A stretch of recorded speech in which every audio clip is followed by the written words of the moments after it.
हर हर महादेव दोस्तों, मेरे चैनल में आपका स्वागत है। भोलेनाथ की कृपा आप सब पर बनी रहे। दोस्तों, अगहन मास में गुरुवार के दिन महालक्ष्मी का व्रत किया जाता है, पूजा अर्चना की जाती है, महालक्ष्मी से आशीर्वाद प्राप्त किया जाता है। इस वीडियो के माध्यम से हम आपको महालक्ष्मी व्रत कथा सुनाएंगे। दोस्तों, वीडियो पसंद आए तो एक लाइक कमेंट करना आप ना भूलें। हेलो दोस्तों, मेरे चैनल में आपका स्वागत है। मेरा वीडियो पसंद आए तो लाइक कीजिए, सब्सक्राइब कीजिए। नमस्कार दोस्तों, एक समय की बात है। सौराष्ट्र में भद्रा श्रवण नाम का एक राजा राज करता था। वो बहुत ही प्रतापी था। उसकी रानी सूरज चंद्रिका थी। वो बहुत ही सुंदर सुलक्षणा पतिव्रता नारी थी। राजा रानी को 7 पुत्रों के बाद एक कन्या का वरदान प्राप्त था। उन्होंने अपना कन्या का नाम श्याम बाला रखा था। एक बार महालक्ष्मी के मन में आया कि वह जाकर भद्रश्रवा राजा के महल में रहे, जिससे राजा को और भी अधिक धन की प्राप्ति हो। महालक्ष्मी ने सोचा कि राजा के पास अधिक धन दौलत रहेगा तो अपनी प्रजा को और भी सुख दे पाएगा।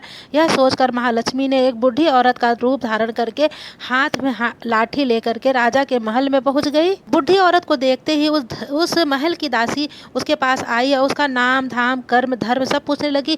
वृद्ध ब्राह्मणी का रूप धारण करके महालक्ष्मी जी बोली, बेटी मेरा नाम कमला है, मेरे पति का नाम भुवनेश्वर है, हम द्वारिका में रहते हैं। वृद्ध महिला ने दासी से कहा, बेटी तुम्हारी रानी पिछले जन्म में एक वैश्य की पत्नी थी जो कि बहुत ही गरीब थी।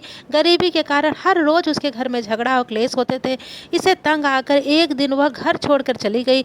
जंगल में खाली पेट वो भटकने लगी।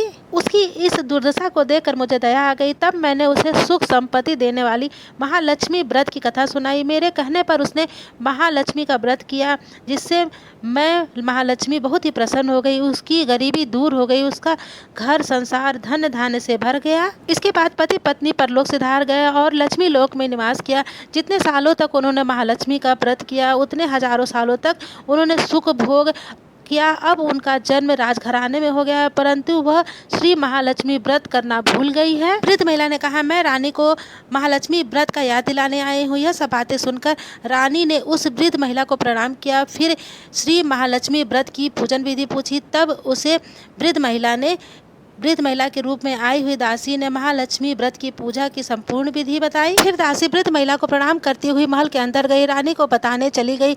उधर रानी को अपने ऐश्वर्य पर बहुत घमंड था। दासी द्वारा बताई गई वृद्ध महिला की बातें सुनकर रानी आग बबूला हो गई। द्वार पर खड़ी महालक्ष्मी पर बरस पड़ी। रानी नहीं जानती थी कि साक्षात महालक्ष्मी वृद्ध महिला का रूप धारण करके उसके दरवाजे पर आई हैं।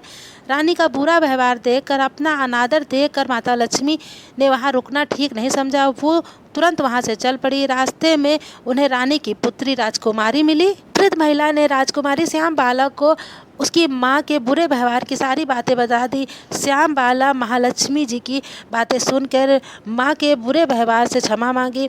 माता लक्ष्मी को राजकुमारी पर दया आ गई। उन्होंने श्याम बाला को महालक्ष्मी व्रत के बारे में बताया। श्याम बाला ने श्रद्धा विश्वास के साथ महालक्ष्मी का व्रत किया। फलस्वरूप राजा सिद्धेश्वर के सुपुत्र राजकुमार मलाधर से उसका विवाह हुआ। अपने पति के साथ ससुराल में आनंद से बिताने लगी। उधर दूसरी तरफ महालक्ष्मी का रानी पर प्रकोप हुआ, जिसके कारण राजभद्रा श्रवण का पूरा संपूर्ण राज्य नष्ट हो गया। खाने खाने को लाले पड़ गए।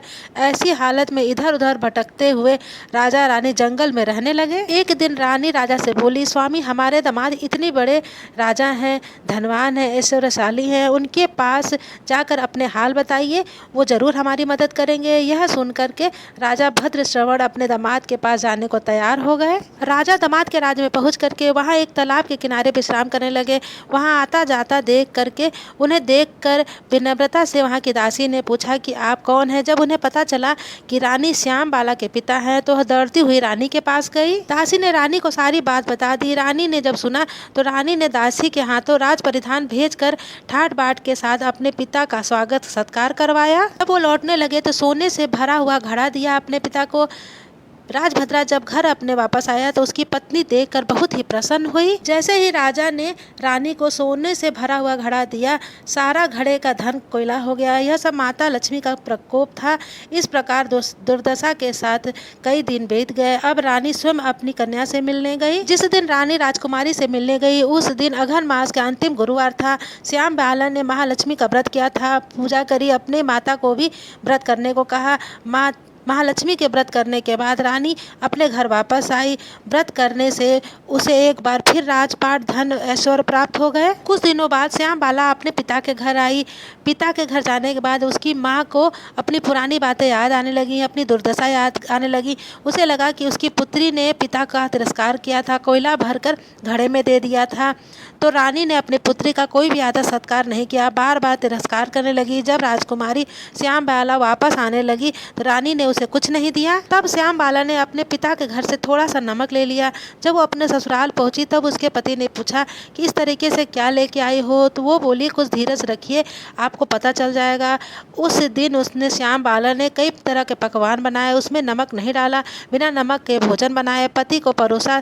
जब राजा ने भोजन किया तो कहा कि कितना बेस्वाद तुमने खाना बनाया है। तब श्यामबाला ने राजा की थाली में अपने पिता के घर से लाया नमक डाल दिया, जिससे भोजन में स्वाद आने लगा। श्यामबाला अपने पति से बोली, मेरे मायके से आया हुआ है।